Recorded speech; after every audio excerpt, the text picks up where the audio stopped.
அஸ்ஸலாமு அலைக்கும் வரஹ்மத்துல்லாஹி வபரகாத்துஹு. என் பெயர் முஹம்மது அன்பாஸ். நான் இன்று நிலையில்லா உலகில் நிலையான தீன் என்னும் தலைப்பின் கீழ் பேச வந்துள்ளேன். அல்லாஹ் தஆலா மனிதனுடைய இம்மை மறுமை வெற்றியை தீனின் அடிப்படையில் வாழ்வதில் தான் வைத்திருக்கின்றான். உதாரணமாக இம்மை வந்து ஒரு பரீட்சை. இம்மை என்றால் என்ன? நாம் வாழும் வாழ்க்கை ஒரு பரீட்சை. எதற்காக? மறுமைக்காக. இந்த மறுமைக்கு செல்லக்கூடிய பாதை எது? வெற்றி. இந்த வெற்றியை கடக்க ஒரு வாகனம் வேண்டுமா? அதற்காக தான் தீன். தீன் என்றால் என்ன? யாருக்கா தெரியுமா? தீன்னா அல்லாஹ்வுடைய கட்டளை. நம்மளுடைய முஹம்மது நபி ஸல்லல்லாஹு அலைஹி வஸல்லம் அவங்களுடைய வழிமுறை. இஸ்லாம், ஈமான், இஹ்லாஸ், இது மூன்று உள்ளடக்கியது தான் தீன். சத்திய சஹாபாக்கள்கிட்ட பலவிதமான தன்மைகள் இருந்துச்சு.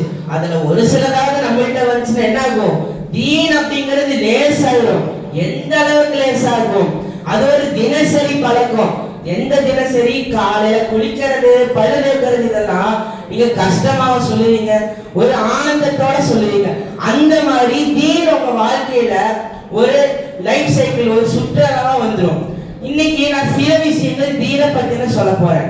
முதல் விஷயமா அதுனா கலிமா. கலிமானோட எல்லாத்துக்கும் ஞாபகம் வந்திருக்கும். லா இலாஹ இல்லல்லாஹ் முஹம்மதுர் ரசூலுல்லாஹ். லா இலாஹ இல்லல்லாஹ் என்ன? உலகத்தில் இருக்கக்கூடிய வஸ்துகள், அதாவது உலகத்தில் இருக்கக்கூடிய விஷயங்களை நம்பாம அல்லாஹ் ஒருத்தரை மட்டும் தான் நம்பணும். எந்த அளவுக்கு நம்பணும்? இப்போ நான் பேசுறதை நீங்க கேட்கறீங்க, நீங்க பாக்குறீங்க, மூச்சு இருக்கிறீங்க, இது எல்லாத்துக்குமே காரணம் யாரு? அல்லாஹ். அல்லாஹ் அப்படின்னு சொல்லி உணர்வுல வச்சுக்கிட்டே இருங்க. இந்த கலிமாவோட சிறப்பு தான் என்னப்பா அப்படின்னு சொல்லி யோசிங்க. என்னன்னா, ஒரு தராஸ் கட்டு இருக்குது. ஒரு பக்கம் களிமா வச்சாச்சுப்பா, இன்னொரு பக்கம் 7 வானம் 7 பூமியை வச்சாலும் எதனுடைய சிறப்பு ஜாஸ்தி அப்படின்னு யாரு உங்கள்கிட்ட கேட்டாலும் கலிமான்னு சொல்லுங்க. ஏன்னா கலிமாவுடைய சிறப்பு அந்த அளவுக்கு இருக்குது. இத நான் சொல்றதை விட குர்ஆன்ல சொல்லி இருக்கிறாங்க. என்னன்னா, ஒரு மனிதன் தன்னுடைய கடைசி நேரம், மரண நேரத்துல கலிமாவை சொன்னானா அவனுக்கு என்ன கிடைக்குமா? சொர்க்கம் வாஜிபாகுது. இது எந்த அளவுக்கு உண்மைனா, ஒரு பல வருடமா ஒரு தவறு செய்யறானா கூட அவன் தன்னுடைய மரண நேரத்துல கலிமா சொன்னா கூட என்ன கிடைக்குது? சொர்க்கம் வாஜிபாகுது. ஆனா இது கேட்பதற்கு அருமையா இருக்கும். ஆனா எல்லாருமே முடிஞ்ச அளவுக்கு கலிமாவை சொல்லிக்கிட்டே இருங்க. ஏன்னா அது ஒரு பழக்கமாகும் போது உங்களுடைய மரண நேரத்துல அது வரும். இப்போ நான் அடுத்த விஷயமா போறது முஹம்மது ரசூலுல்லாஹ். இந்த முஹம்மது ரசூலுல்லாஹ் இதோடைய அர்த்தம் என்ன அப்படின்னா ஒண்ணுமே இல்ல. நம்மளுடைய முஹம்மது நபி ஸல்லல்லாஹு அலைஹி வஸல்லம் அவங்களுடைய வாழ்க்கை முறை பின்பற்றினா மட்டும்தான் நமக்கு வெற்றி அப்படிங்கறத உணரணும். இத பண்ணாம இருந்தா அதுக்கு ஒரு உதாரணமும் இருக்குது. ஒருத்தர் ஸலவாத்தோட மறந்துடுறாருப்பா, ஆனா அவருக்கு என்ன ஆகுதுன்னா தன்னுடைய சொர்க்கத்தோட பாதையவே மறந்துடுறாரு.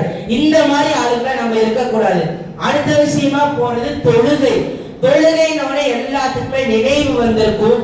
ஃபஜர், லோஹர், அஸர், மக்ரிப், இஷா, இதெல்லாம் நாம வந்திருக்கோம். அல்ஹம்துலில்லாஹ், நல்ல விஷயம் தான். ஆனா இந்த தொழுகை 2 விஷயம் நமக்கு நினைவுபடுத்துது, வெளியில இருக்கிறவங்களுக்கு காட்டுது. அது என்னன்னா, அல்லாஹ் தஆலா நம்மளுடைய எஜமான், நம்ம அவரோட அடிமை அப்படிங்கறத நினைவுபடுத்துது, வெளியில பார்க்கக்கூடியவங்களுக்கும் காமிக்குது. சரி, இந்த தொழுகையோட சிறப்பு என்ன? இந்த தொழுகை கியாமத்து நாள்ல ஒரு இருளான பாதை, ஒரு இருட்டான பாதையில போறோம். அதுல ஒரு வெளிச்சம், அதாவது இதை நான் என்ன சொல்ல வரேன்னா, அது நம்மளோட ஒரு அமலா வருமே, அந்த மாதிரி சிந்தியுங்களேன். சரி, நம்ம என்னப்பா அடுத்தது போறோம்? இல்மு மற்றும் திக்ரு. இல்முனா என்ன? அல்லாஹ்வுக்கு ஒரு செயலை பொருந்தியபடி செஞ்சாலே இல்மு தான். சரி, இல்முக்கு தான் கல்வின்னு அர்த்தம் இருக்குது. சரி, கல்விக்கும் நான் சொல்லிடுறேன். இந்த கல்வினா, மார்க்க கல்வியோட சிறப்பு என்ன தெரியுமா? இந்த கல்வி நீங்க பழக்கப்படுத்த என்ன ஆகுனா, அது நன்மையாகி உங்க அமல்ல போய் சேரும். இந்த மாதிரி இந்த மார்க்கத்தோடைய சிறப்பு இருக்குது. சரி, இல்முக்கு என்னப்பா? இல்முனா எதுக்குப்பா? இதெல்லாம் இந்த மாதிரி யோசிக்காதீங்க. இப்போ உதாரணமா சொல்ற பாருங்க, காலையில எல்லாருமே ஃபஜர் தொழுதிருக்கோம். காலையில இந்த ஃபஜ்ர் அப்போ அவ்வளவு நேரம் அல்லாஹ் தஆலா ஒவ்வொரு நாளும் ஒவ்வொரு நேரத்தை கொடுக்குறான். அந்த அவ்வளவு நேரத்துல தொழுகைக்கு சிறப்பு ஜாஸ்தியா இல்ல இந்த ஃபஜ்ர் நேரம் முடியறதுக்கு ஒரு 10 நிமிஷத்துக்கு முன்னாடி போய் தொழுகைக்கு சிறப்பு ஜாஸ்தியா? அந்த மாதிரிதான் இப்ப இல்மோட நீங்க 2 ரக்காத் தொழுகிறீங்க, இல்மில்லாம 1000 ரக்காத் தொழுகிறீங்க. ஆனா எதுக்கு சிறப்பு? அந்த இல்மோட தொழுத 2 ரக்காத்துக்கு தான் சிறப்பு ஜாஸ்தி. இப்ப இந்த திக்ருனா என்னன்னா, இல்ம அப்படிங்கிறது ஒரு உடல், அதுக்கு உயிர் கொடுக்கணும்னா நமக்கு வந்து ஹார்ட் இருக்கு. ஹார்ட்னா இதயம். இந்த இதயம் மாதிரி திக்ரு இருக்குது. இன்னொரு ஒரு ஞாபகமா விஷயமா இது எல்லாருமே ஞாபகம் வச்சுக்கிட்டே இருங்க. உங்களை எப்பவுமே தனியா விடுறாங்க இல்ல வீட்லயே தனியா இருக்கிறீங்கன்னா, அல்லாஹ் நம்மள வந்து எல்லா நேரத்திலையும் எல்லா நிலைகளிலையும் பார்த்துக்கிட்டே இருக்கான்னு சொல்லி உங்க மனசார உணருங்க. ஏன்னா இந்த காலத்துல ஒரு செல்போனை கொடுத்துட்றாங்க. அதை கொடுத்துட்டு மக்கள் என்ன பண்றாங்க இல்ல எதுக்கு படிக்கிறாங்களா என்ன பண்றாங்களே பார்க்காம இருக்கிறாங்க. அதுல நல்லதும் இருக்குது கெட்டதும் இருக்குது. அதை நீங்க உணரணும். ஏன்னா மத்தவங்க முன்னாடி நீங்க நல்லவங்களா காமிக்கலாம், ஆனா உங்களுக்குள்ள நீங்க கெட்டவங்களா நல்லவங்களா உங்களுக்கு தான் தெரியும். நீங்க அடுத்த விஷயமா இதெல்லாம் சரி பண்றதுக்கு என்ன பண்றதுன்னா தஸ்பீஹ் பண்ணுங்க. தஸ்பீஹ் பண்ற சாதாரணமா இல்ல, ஈமானோட தஸ்பீஹ் பண்ணணும்.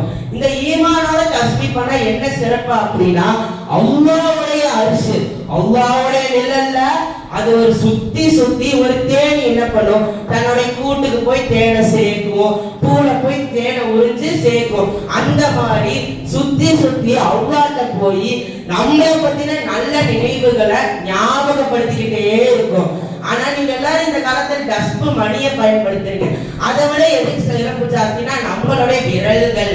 இந்த விரல்கள் என்ன இருக்குதுன்னா, இப்ப தஸ்பு மணியில பண்றதை விட விரல்களை ஏன் தஸ்பீஹ் பண்ணணும்னா, நம்மளுடைய கியாமத் நாள்ல அல்லாஹ் தஆலா நம்மளுடைய ஒவ்வொரு உறுப்புகளையும் தான் சாட்சியா பார்ப்பான். அப்ப நம்மளுடைய விரல்கள் வந்து ஒரு சாட்சியா வந்து நிற்கும். அப்ப வந்து என்ன சொல்லும், யா அல்லாஹ் உங்களை வந்து இவன் நினைவுபடுத்தினா அப்படின்னு சொல்லி காமிக்கும். சரி அடுத்ததா போலாமா அப்படின்னு பார்த்தா இக்ராம். இக்ராம்னா என்ன? இக்ராம்னா நம்மளோட 6 நிமிஷம் தாண்டிச்சு. 3 நிமிஷம் சீக்கிரம் முடிச்சிருங்க. அதிகமா பேசினா மார்க் கம்மியாகும். அதை கவனிச்சுங்க. ஏன்னா ஒவ்வொருத்தரும் 6 நிமிஷம் 7 நிமிஷமா போயிட்டு இருக்கேன். இக்ராம்னா என்ன? நம்மளுடைய முகமது நபி ஸல்லல்லாஹு அலைஹி வஸல்லம் அவங்கள்ட்ட இருந்து சில குணங்கள் எடுக்கிறது. நம்மளோட முகமது நபியோட சிறப்பு என்ன? சிம்பிளிசிட்டி, ரொம்ப சுலபமா இருக்கிறது. அந்த மாதிரிதான் அவனோட விஷயங்கள். உதாரணமா பெரியவங்களுக்கு மரியாதை கொடுக்கணும், ஆலிம் உலமாக்களுக்கு மரியாதை கொடுக்கணும், நம்மளுடைய தாய் தந்தைக்கு மதிப்பு கொடுக்கணும். இந்த மாதிரி விஷயங்கள் தான். கடைசி விஷயமா போறது வந்து இஹ்லாஸ். இஹ்லாஸ்னா அல்லாஹ் ஒரு செயலை வந்து பொருந்தியபடி அதை நம்மளுடைய பரிசுத்தமான மனசோட செய்யணும். இந்த இஹ்லாஸோட ஒரு பேர்த்த பழக்கீட்டுல கொஞ்சோண்டு சதக்கா செய்றீங்கன்னா அதனுடைய நன்மை எந்த அளவுக்கு, ஒரு உகுது மலை அளவுக்கு உங்களுக்கு வந்து நன்மை சேருது. இதை வந்து நான் ஒரு முக்கியமான விஷயம் சொல்ல போறேன், எல்லாரும் நினைவுல வச்சுக்கோங்க. நம்மளுடைய முகமது நபி வந்து சொல்லி இருக்கிறாரு,